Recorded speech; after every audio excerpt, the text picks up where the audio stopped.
ಜಾತಿ ಜನಗಣತಿ ವರದಿ ಆ, ಸದ್ ಓಕೆನಾ? ಜಾತಿ ಜನಗಣತಿ ವರದಿ ಸಚಿವ ಸಂಪುಟ ಸಭೆಯಲ್ಲಿ ಮಂಡನೆಯಾದ ಬಳಿಕ ಏನು ಬಹಿರಂಗ ಆಗಿರುವಂಥದ್ದು.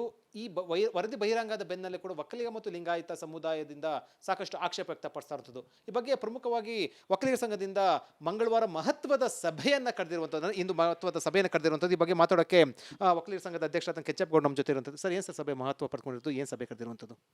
ಏನು ಈಗಾಗಲೇ ಕ್ಯಾಬಿನೆಟ್ಟಲ್ಲಿ ಈ ಏನು ನಮ್ಮ ಕಾಂತರಾಜು ಅರ್ಜಿಯನ್ನು ಮನ್ನಣೆ ಮಾಡಿದ್ದಾರೆ, ಅದು 17ನೇ ತಾರೀಕು ಮತ್ತೆ ಅದರ ಬಗ್ಗೆ ಚರ್ಚೆ ಮಾಡೋದಕ್ಕೆ ಇಟ್ಕೊಂಡಿದ್ದಾರೆ.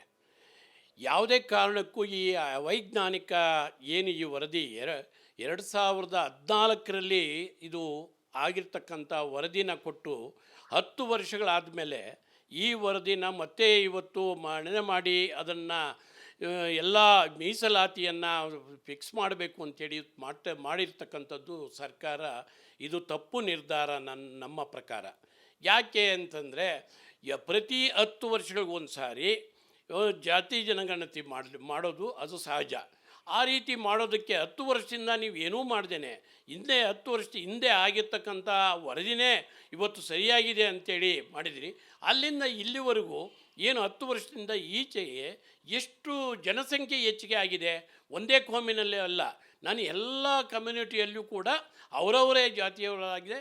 ಇದು ಜನಸಂಖ್ಯೆ ಜಾಸ್ತಿ ಆಗಿರ್ತಕ್ಕಂಥದ್ದು ಸಾಮಾನ್ಯ ಜನಕ್ಕೂ ಕೂಡ ಗೊತ್ತಿದ್ದು.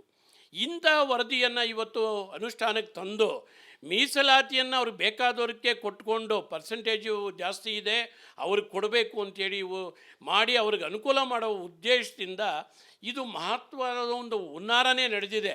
ಇದು ನೋಡಿ, ಜಾತಿ ಗಣತಿ ಮಾಡೋವಾಗ ನಮಗೂ ಕೂಡ ಗೊತ್ತಿಲ್ಲ, ನಮ್ಮನ್ನು ಕೂಡ ಯಾರೂ ಬಂದು ಕೇಳಿಲ್ಲ. ಅದು ನಮ್ಮ ಜನಾಂಗ ಆಗಲಿ, ಲಿಂಗಾಯತರಾಗಲಿ, ವೀರಶೈವರ ಇವ್ರು ಯಾರಿಗೂ ಏನೂ ಗೊತ್ತಿಲ್ಲದೆ ಇವರು ಬೇಕಾದವರು ಈ ಜಾತಿ ಗಣತಿ ಮಾಡಿಸ್ಕೊಂಡು ಹೆಚ್ಚಿನ ಜನಸಂಖ್ಯೆಯನ್ನು ತೋರಿಸ್ಕೊಂಡು ಹೆಚ್ಚಿನ ಅವರು ಅನುಕೂಲ ಪಡೋದಕ್ಕೋಸ್ಕರ ಇದು ಮಾಡ್ಕೊಂಡಿದ್ದಾರೆ.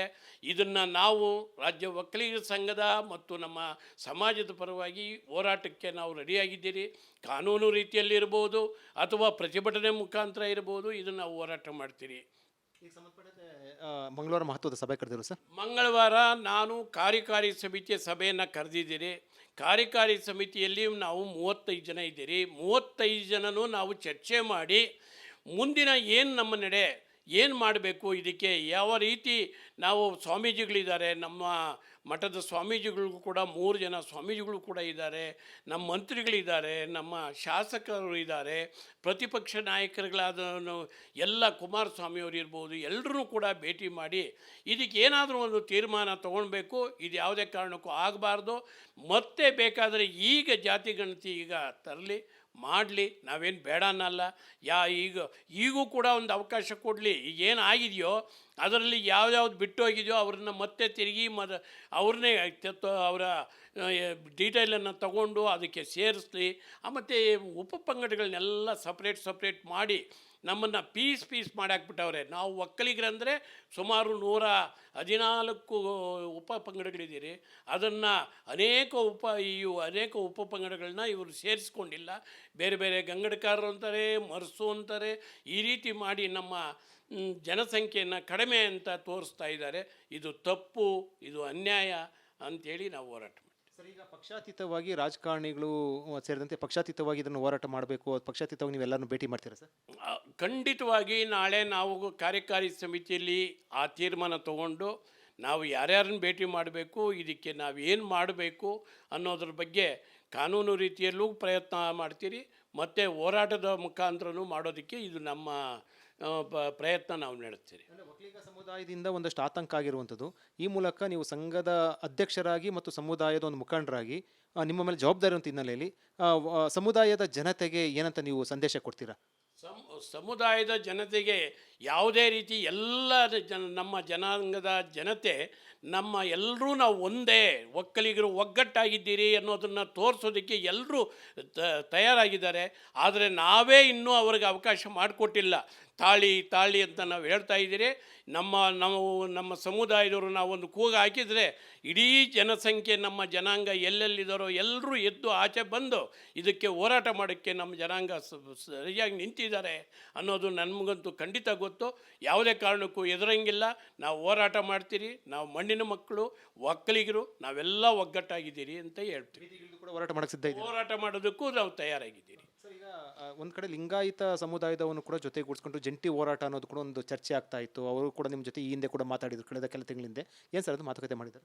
ಈಗ ಈ ಲಿಂಗಾಯತರು ಕೂಡ ಅನೇಕರು ನಮ್ಮನ್ನು ಫೋನ್ನಲ್ಲಿ ಕಾಂಟ್ಯಾಕ್ಟ್ ಮಾಡಿದರು. ಇದನ್ನು ನಮಗೂ ನಿಮಗೂ ಎಲ್ರಿಗೂ ಅನ್ಯಾಯ ಆಗಿದೆ. ಇದನ್ನು ಯಾವುದೇ ಕಾರಣಕ್ಕೂ ಬಿಡಬಾರ್ದು.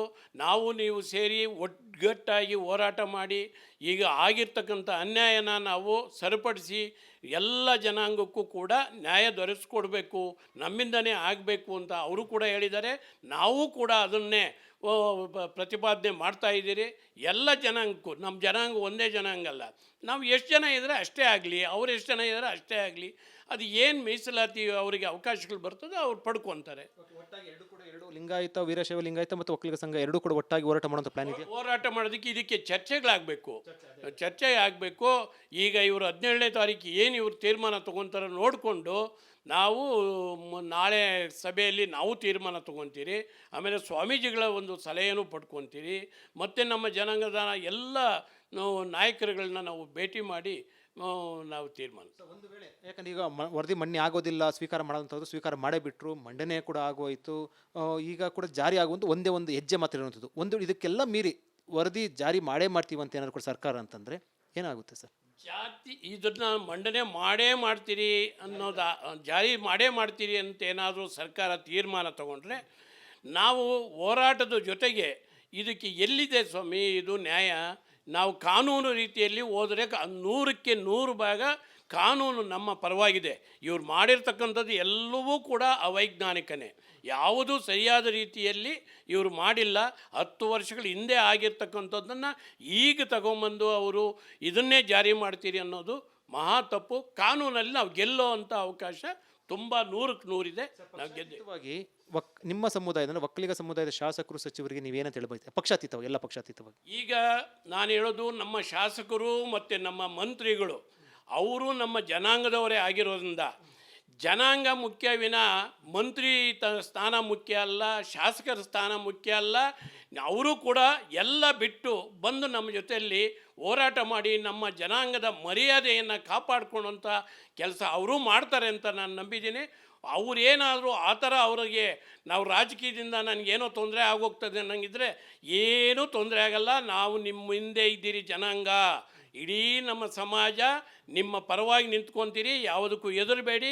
ತಿರುಗಿ ನಿಮ್ಮನ್ನು ಶಾಸಕರನ್ನ ಮಾಡ್ತೀರಿ, ಮಂತ್ರಿಗಳು ಮಾಡ್ತೀರಿ, ಮುಖ್ಯಮಂತ್ರಿಗಳು ಮಾಡೋ ಅಂಥ ಒಂದು ಧೈರ್ಯ ನಾವು ನಿಮಗೆ ಹೇಳ್ತಾ ಇದ್ದೀರಿ. ಮಾಡೇ ಮಾಡ್ತೀರಿ. ನಿಮ್ಮನ್ನು ಧೈರ್ಯವಾಗಿ ನಮ್ಮ ಜೊತೆ ಕೈ ಜೋಡಿಸಿ. ಒಂದು ವೇಳೆ ಕೂಡ ರಾಜಕೀಯ ಪಕ್ಷ ಅಂತ ಏನಾದರೂ ಕೂಡ ಹೋದರೆ ಚುನಾವಣೆಯಲ್ಲಿ ಸಮುದಾಯ ಒಂದು ಪಾಠ ಕಲಿಸುತ್ತೆ ಅನ್ಬೋದಲ್ಲ? ಹೌದು, ಅವರು ಇವತ್ತು ಜನಾಂಗ, ಅವರು ನಮ್ಮ ಜನಾಂಗ ಅಂತ ಹೇಳಿಕೊಂಡು ಶಾಸಕರಾಗಿದ್ದಾರೆ, ಮಂತ್ರಿಗಳಾಗಿದ್ದಾರೆ. ಆದರೆ ಇವತ್ತು ನಮ್ಮ ಜನಾಂಗಕ್ಕೆ ವಿರುದ್ಧವಾಗಿ ಅವ್ರು ಏನಾದ್ರು ಹೋದರೆ ಅವರಿಗೆ ಆ ಪಾಠ ಕಲಿಸ್ತೀರಿ. ನಾವೇ ಹೋಗಿ ಎಲ್ಲರೂ ಹೋಗಿ ಅವ್ರು ಎಲ್ಲೆಲ್ಲಿ ನಿಂತಿರ್ತಾರೋ ಅವರ ಇದರಲ್ಲಿ ನಾವು ಕ್ಯಾನ್ವಾಸ್ ಮಾಡಿ ಅವ್ರನ್ನ ಸೋಲಿಸೋಂಥ ಕೆಲಸ ಮಾಡ್ತೀರಿ. ಈಗ ಸಚಿವರಿಗಿರಲಿ, ಪ್ರಮುಖ ಸಚಿವರು ಈಗ ಜವಾಬ್ದಾರಿ ಜಾಸ್ತಿ ಇರುತ್ತೆ. ಸಚಿವ ಸಂಪುಟ ಸಭೆಯಲ್ಲಿ 17ನೇ ತಾರೀಕು ಬರ್ತಾರಂಥ ಹಿನ್ನೆಲೆಯಲ್ಲಿ ಸಚಿವರು ಒಂದು ಕಿವಿ ಮಾತು ಹೇಳ್ತಾರೆ, ನಿಮ್ಗೆ ಸಚಿವ ಸ್ಥಾನ ಮುಖ್ಯ ಎಲ್ಲ, ವಿರೋಧಿಸ್ಬೇಕಂತ ಏನಾದರೂ ಹೇಳ್ತೀರಾ?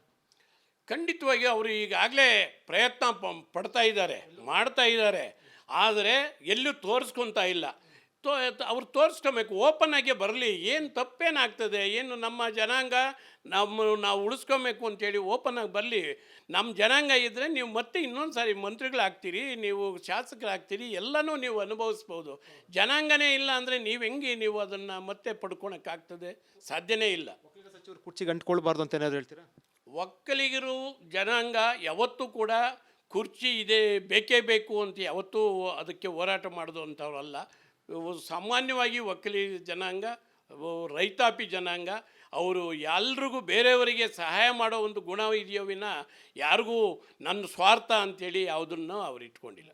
ಕೊನೆಯ ಪ್ರಶ್ನೆ, ಅಗತ್ಯ ಆದರೆ ಒಂದು ವೇಳೆ ತಾರಕಕ್ಕೇರಿದ್ರೆ, ಪರಿಸ್ಥಿತಿ ಕೈ ಮೀರಿದ್ರೆ ಸಚಿವ ಸ್ಥಾನ ಕೂಡ ಬಿಟ್ಟು ಬರಬೇಕು, ಆ ಪರಿಸ್ಥಿತಿ ರೆಡಿಯಾಗಿ ಅಂತ ಹೇಳ್ತೀರಾ? ಖಂಡಿತ ಅವ್ರು ಮಾಡ್ತಾರೆ. ನನಗೆ ಅದು ಆ ನಂಬಿಕೆ ಇದೆ. ಯಾಕೆಂದರೆ ಅವ್ರಿಗೂ ಮನವರಿಕೆ ಆಗಿದೆ, ಇದು ನಮ್ಮ ಜನಾಂಗಕ್ಕೆ ತೊಂದರೆ ಆಗ್ತಾ ಇದೆ, ನಮ್ಮ ಜನಾಂಗದ ಪರವಾಗಿ ನಾವು ನಿಲ್ಲಬೇಕು, ನನ್ನ ಮಂತ್ರಿ ಸ್ಥಾನಗಳು ಹೋದ್ರೂ ಚಿಂತೆ ಇಲ್ಲ, ಶಾಸಕರ ಸ್ಥಾನಗಳು ಹೋದ್ರೂ ಚಿಂತೆ ಇಲ್ಲ, ನಾವು ಜನಾಂಗದ ಪರವಾಗಿ ನಿಲ್ಲಬೇಕು ಅನ್ನೋದು ಅವರ ಮನಸ್ಸಲ್ಲಿದೆ. ಅದನ್ನು ಮಾಡೇ ಮಾಡ್ತಾರೆ ಅನ್ನೋದು ನನ್ನ ನಂಬಿಕೆ. ಇದು ಕೆಂಚಪ್ಪ ಗೌಡರ ಹೇಳಿಕೆ. ಅವ್ರು ಹೇಳ್ತಾ ಇರುವಂಥದ್ದು ಒಕ್ಕಲಿಗರ ಸಂಘ ಇದೇ ಮೊದಲ ಅಂದರೆ ಈ ಜಾತಿ ಜನಗಣತಿ ವರದಿ ಮಣ್ಣಾದ ಬಳಿಕ ಮೊದಲ ಬಾರಿಗೆ ಅಖಾಡಕ್ಕೆ ಧುಮುಕಿರುವಂಥದ್ದು. ಹಿಂದೆ ಸಭೆ ಮಾಡಿದ್ರು ಕೂಡ ಈಗ ಮೊದಲ ಬಾರಿಗೆ ಅಧಿಕೃತವಾಗಿ ಅಖಾಡಕ್ಕೆ ಧುಮುಕ್ತಾ ಇರುವಂಥದ್ದು, ಸ್ವಾಮೀಜಿಗಳ ಸಲಹೆ ಪಡೆದುಕೊಳ್ಳೋಕೆ ಮುಂದಾಗಿರುವಂಥದ್ದು. ಜೊತೆಗೆ ರಾಜಕೀಯ ಕೂಡ ಒಂದು ಸಂದೇಶವನ್ನು ಕೊಟ್ಟಿರುವಂಥದ್ದು. ಒಕ್ಕಲಿಗ ಸಮುದಾಯದಿಂದ ಶಾಸಕರು ಸಚಿವರಾಗಿರುವಂಥದ್ದು, ಅಂಥ ಶಾಸಕರು ಸಚಿವರು ಕೂಡ ಅಗತ್ಯ ಬಿದ್ದರೆ ತ್ಯಾಗ ಕೂಡ ಸಿದ್ಧ ಆಗಿರ್ಬೇಕಂತ ಹೇಳೋ ಮೂಲಕ ಒಂದು ಎಚ್ಚರಿಕೆ ಜೊತೆಗೆ ಸಲಹೆಯ ಸಂದೇಶವನ್ನು ಕೂಡ ರವಾನೆ ಮಾಡಿರುವಂಥದ್ದು. ಕ್ಯಾಮರಾ ಪರ್ಸನ್ ಮುಂಜಾನೆ ಜೊತೆ Vijay zone, republic TV, Bengaluru.